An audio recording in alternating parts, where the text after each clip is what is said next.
Welcome back guys.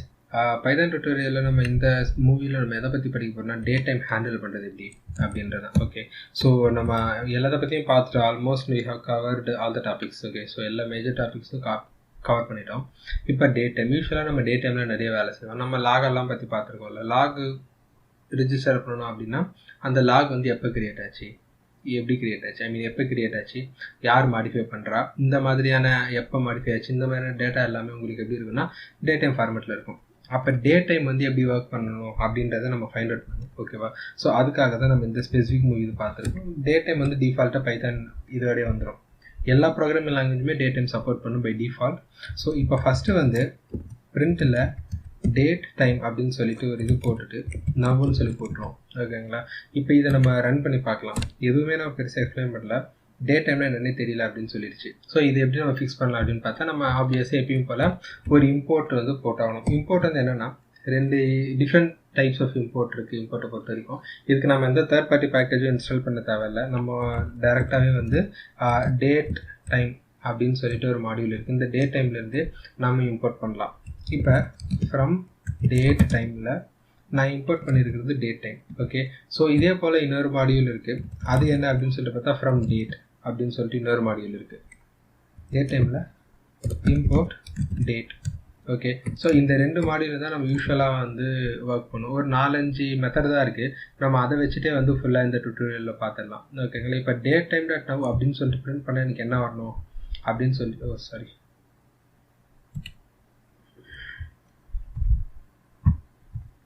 இப்போ நான் run பண்ணுறேன் அப்படின்னா இங்கே பார்த்தா 2020 இந்த டைம் இதில் இதுதான் வந்து டே டைம் டாட் நவ். அப்படின்னா இப்போ என்னோட மிஷினில் என்ன டைமோ அதுதான் வந்து date time dot now print பண்ணோம். டே டைம் டாட் நவ்னா கரெக்டாக இப்போ என்னோட மிஷினில் தான் இந்த ப்ரோக்ராம் ரன் ஆகுது. அப்போ ரன் ஆகும்போது என்ன டைமில் இருக்கோ அது எனக்கு பிரிண்ட் ஆகும். சப்போஸ் உங்கள் மிஷினில் வேறு டைம் ஜோனில் இருந்ததுன்னா அப்போ என்ன டைமோ அது பிரிண்ட் ஆகும். அப்போ வேர்ல்டு லெவலில் ஒரு அப்ளிகேஷன் நீங்கள் கிரியேட் பண்ணுறீங்க. இப்போ வந்து நான் வந்து இந்தியாவிலேருந்து பண்ணுறேன், நீங்கள் வந்து ஆஸ்திரேலியாவில் இருக்கீங்க, அவங்கவுங்க டைம் ஜோன் வந்து வேறு வேறு இருக்குது.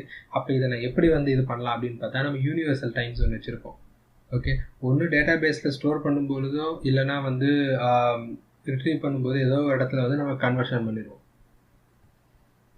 இப்போ ஒரு யூசர் வந்து இந்தியாவிலேருந்து ஒரு டேட்டாவை சேவ் பண்ணும் பொழுது டேட் டைம் டாட் நவ்னு சொல்லி போட்டுட்டு நான் டேட்டா எடுத்துகிட்டு டிபிக்கு அனுப்பும்போது அதை யூடிசி டைமாக மாற்றி நான் எத்தனை போய் டிபியில் வச்சிடலாம்.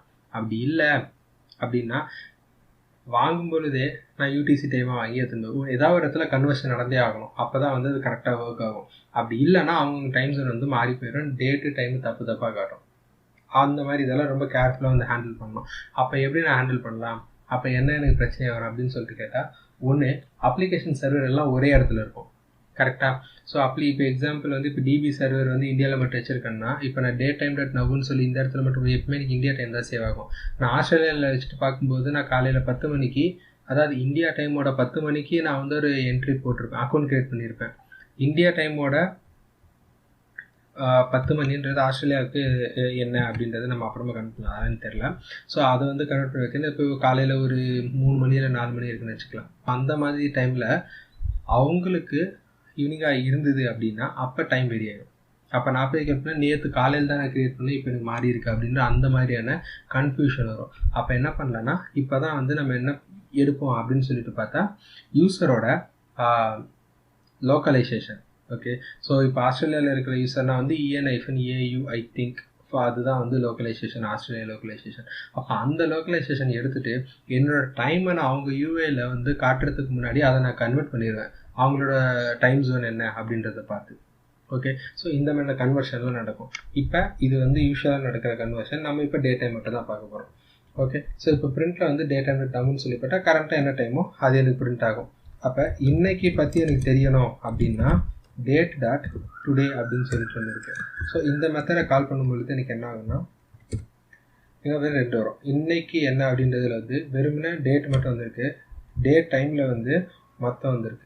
இதுதான் வந்து டிஃப்ரென்ஸ் டுடேக்கும் நவ்வுக்கும். நவ் வந்து டேட் ப்ளஸ் டைம், இதனோட டேட்டு இதனோட டைம் செகண்ட்ஸு டாட் அந்த மைக்ரோ செகண்ட்ஸ் அது கூட வந்துருக்கு. பட் டுடே நான் போடும்போது வெறும்னா எனக்கு இன்னிய டேட் என்னமோ அது மட்டும்தான் வந்திருக்கு. இதுலேயே வந்து நிறைய ஃபார்மேட்ஸ் இருக்குது. நான் பிரிண்ட் பண்ணும்போது வந்து எனக்கு மந்த்து டேட் இயர் இங்கே வந்து பார்த்தீங்கன்னா டிஃபால்ட்டாக இயரு மந்த்து டேட் வந்திருக்கு. இப்போ இதே எனக்கு தேவையில்ல, இந்த ஃபார்மேட் நான் மாற்றி பிரிண்ட் பண்ணணும் அப்படின்னா நம்ம அதையும் பிரிண்ட் பண்ணணும். அப்போ அதை எப்படி பிரிண்ட் பண்ணுறது அப்படின்னு கேட்டால் பைத்தனில் இதுக்கு ஒரு மெத்தட் இருக்குது. எக்ஸாம்பிள் வந்து இப்போ டுடேன்றது இந்த மெத்தடை வந்து இன்னொரு மெத்தட் இருக்குது நம்மக்கிட்ட, எஸ்டிஆர்எஃப் டைம் அப்படின்னு சொல்லிட்டு. இதுதான் வந்து நம்மளை ஆக்சுவலாக ஃபார்மேட் பண்ண போகிறது.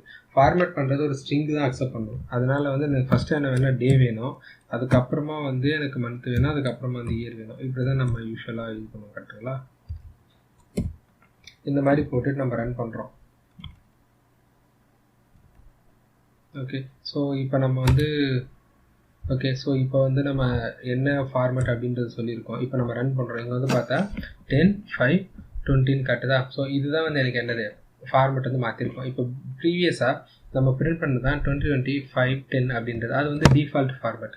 இயர் மந்த் டேட்ன்ற டிஃபால்ட் ஃபார்மேட்டில் பிரிண்ட் ஆகிருக்கு. கீழே வந்து நான் ஃபார்மேட்டை மாற்றிட்டேன். ஓகே, ஸோ இந்த மாதிரி வந்து நம்ம ஃபார்மேட் வந்து இது பண்ணலாம். ஒரு மந்த் வந்து எனக்கு ஸ்ட்ரிங்காக வேணும் அப்படின்னா இந்த இடத்த வந்து கேபிட்டல் பின்னு சொல்லி போட்டுருவோம். யூஸ்வலாக நமக்கு எந்த ஃபார்மேட் வேணுமோ நம்ம அந்த ஃபார்மேட் வரும். பார்த்தீங்கன்னா May 5/20 எங்கே இருந்தால் இந்த ஸ்லாஷ் வருது அப்படின்னு கேட்டால் இந்த இடத்துல நான் ஸ்லாஷ் போட்டிருக்கேன். இந்த ஸ்லாஷ்னால தான் ஒரு ஸ்லாஷுக்கு பதில் ஐஃபன் போட்டேன், எனக்கு ஐஃபன் வரும். நமக்கு எப்படி ஃபார்மேட் தேவைப்படுதோ அந்த மாதிரி நம்ம ஃபார்மேட் பண்ணலாம். இந்த இடத்துல ஸ்லாஷ் எடுக்க மறந்துட்டு ஐஃபன் போட்டேன், sorry about that, my bad. So இப்போ பார்த்தீங்கன்னா May 5/20 உங்களுக்கு எந்த மாதிரிலாம் ஃபார்மேட் தேவைப்படுதோ அந்த மாதிரி நம்ம ஃபார்மேட் வச்சிடலாம். ஓகே, ஸோ இப்போ நம்ம எப்படி வந்து ஒரு டைம் எடுக்கணும், அதை எப்படி வந்து நம்ம ஃபார்மேட் பண்ணுறதை பார்த்துட்டோம். இப்போ வந்து டைப் காஸ்ட் என்னன்றதை நம்மளுடைய பார்த்துருக்கோம். ஒரு ஃபார்மேட்லேருந்து இன்னொரு ஃபார்மேட்டில் வந்து நம்ம இது பண்ணுறதா. யூஸ்வலாக வந்து டே டைம் எல்லாமே வந்து ஸ்ட்ரிங்காக ரெப்ரசென்ட் பண்ணியிருப்பாங்க நிறைய இடத்துல. நம்ம ஜாவா ஷாப்லேருந்து வரவங்கலாம் பார்த்தீங்கன்னா சொல்லுவாங்க .2 ஸ்ட்ரிங் இருக்கும், ஷார்ட் டேட் 2 ஸ்ட்ரிங், அப்படின்னா ஷார்ட் டேட் ஸ்ட்ரிங், அந்த மாதிரிலாம் வந்து நிறைய இருக்கும், ஷார்ட் டைம் ஸ்ட்ரிங் அந்த மாதிரி. ஓகே, ஸோ இந்த மாதிரி மெத்தட்லாம் நம்ம யூஸ் பண்ணிவிட்டு நம்ம டேட்டை வந்து பாஸ் பண்ணோம் அப்படின்னா அது டே டைமுக்கு சப்போர்ட் ஆகாது. ஏன்னா நான் அனுப்புறது வந்து ஸ்ட்ரிங்கு, அங்கே இருக்கிறது வந்து எனக்கு டேட். ஓகே, ஸோ இந்த ப்ராப்ளத்தை நான் எப்படி வந்து சால்வ் பண்ணலாம் அப்படின்றத இப்போ நம்ம டைப் காஸ்டிங்கில் பார்க்க போகிறோம். இப்போ எப்படி வந்து ஃபார்மேட் பண்ணுறது எஸ்டிஆர்எஃப் டைம்னு சொல்லிட்டு ஒரு மெத்தட் இருந்ததோ அதே போல் டைப் காஸ்ட் பண்ணுறதுக்கு டே டைமில் எஸ்டிஆர்பி அப்படின்னு சொல்லிட்டு இன்னொரு மெத்தட் இருக்குது.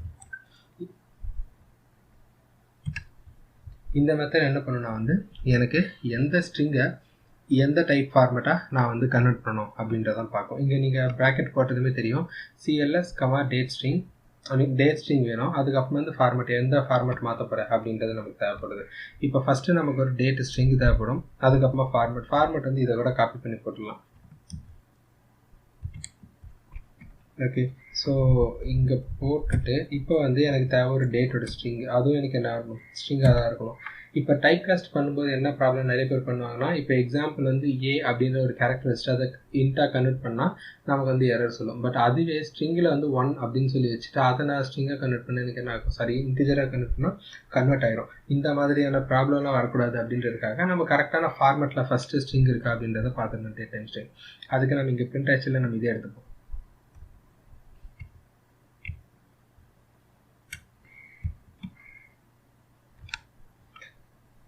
இதவே எடுத்துக்கிட்டு நம்ம இங்கே பிரிண்ட் பண்ணிடுவோம். இப்போ எனக்கு இந்த டைம் வந்து இந்த ஃபார்மேட்டில் வரணும் அப்படின்றத நான் சேவ் பண்ணியிருக்கேன். இப்போ இதை நான் இன்னும் பிரிண்ட் பண்ணவே இல்லைல்ல, ஸோ பிரிண்ட் பண்ணிடலாம். மற்ற எல்லாரையும் வந்து நம்ம இப்போ கமெண்ட் பண்ணிடலாம், தேவையில்ல, கமெண்ட் பண்ணியாச்சு. இப்போ நான் ரன் பண்ணேன் அப்படின்னா எனக்கு என்ன வரும்னா வேல்யூ எரர் த்ரோ பண்ணியிருக்கு. அதாவது நான் பாஸ் பண்ணியிருக்கிற இந்த இதுதான் நான் சொன்ன எரர். ஓகே, ஸோ இந்த வேல்யூ எரர் என்ன அர்த்தம்னா டைம் டேட்டா, நான் பாஸ் பண்ணியிருக்கிற இந்த டேட்டா வந்து இந்த ஃபார்மேட்டில் இல்லை அப்படின்னு சொல்கிறேன். அப்போ நம்ம என்ன பண்ணலாம் அப்படின்னா நம்ம பாஸ் பண்ணிடுறது. ஸோ இப்போ நான் ரன் பண்ணும்போது எனக்கு வந்து இப்போ மேட்ச் ஆகிருக்கு. ஸோ இப்போ எனக்கு கன்வெர்ட் ஆகிடுச்சு. அப்போ இதோட டைப் பார்த்தீங்க அப்படின்னா இந்த இடத்துல இப்படி ஒரு பிரிண்ட் இருக்குது, இந்த இடத்துல பிரிண்ட்டு டைப்புன்னு சொல்லிட்டு நம்மக்கிட்ட பைத்தானில் ஒரு மெத்தட் இருக்குது. இது நம்ம ஆல்ரெடி பார்த்தது தான், ப்ரீவியஸ் டுட்டோரியலில் பார்த்துருப்போம், தெரியலனா பார்க்கலாம். இங்கே வந்து பார்த்தா கிளாஸ் டே டைம்ன்ற டே டைம், அதாவது டே டைம்ன்ற பேக்கேஜ்குள்ளே இருக்கிற டே டைம்ன்ற மாடியூல். ஓகே, ஸோ இப்படி தான் வந்து நம்ம டே டைமோட கன்வர்ஷன் எல்லாமே வந்து கரெக்டாக பண்ணணும். இல்லைனா வந்து நமக்கு இப்போ நான் ஃபேஸ் பண்ண இந்த ப்ராப்ளம் எல்லாம் ஃபேஸ் ஆகும். நம்ம எந்த ஒரு டைப் ஆஃப் ஸ்ட்ரிங் எடுத்தாலும் இது பண்ணணும். அதனால தான் இம்பார்ட்டண்ட்டாக இந்த டாபிக் வந்து கவர் பண்ணது. டைப் காஸ்ட்டில் நம்ம என்னென்ன தப்பு பண்ணோன்றதை பார்த்தோம். அதனால தான் தப்பை டேரெக்டாக ரெக்கார்ட் பண்ணி இதை காட்டுறோம். இந்த மாதிரி தப்பெல்லாம் யூஸ்வலாக எல்லாருமே பண்ணுற தப்பு தான். நம்ம ஃபார்மேட் கரெக்டாக கொடுக்கணும், அப்போ தான் அது கரெக்டான கன்வர்ஷன் பண்ணணும். இல்லைனா அதுக்கு என்ன பண்ணணும்னு தெரியாது, அதனால இந்த மாதிரி எரர்லாம் வருது. ஸோ இதுதான் வந்து ரொம்ப இம்பார்ட்டன்ட். இதுக்கெல்லாம் ஒரு ப்ராஜெக்ட் பண்ணும்போது நம்ம டேட்டா பேஸ் ஹேண்ட்லிங்கில் பண்ணோம் அப்படின்னா ரொம்ப ஈஸியாக நம்ம பழகிடலாம். Okay, thanks for the next video.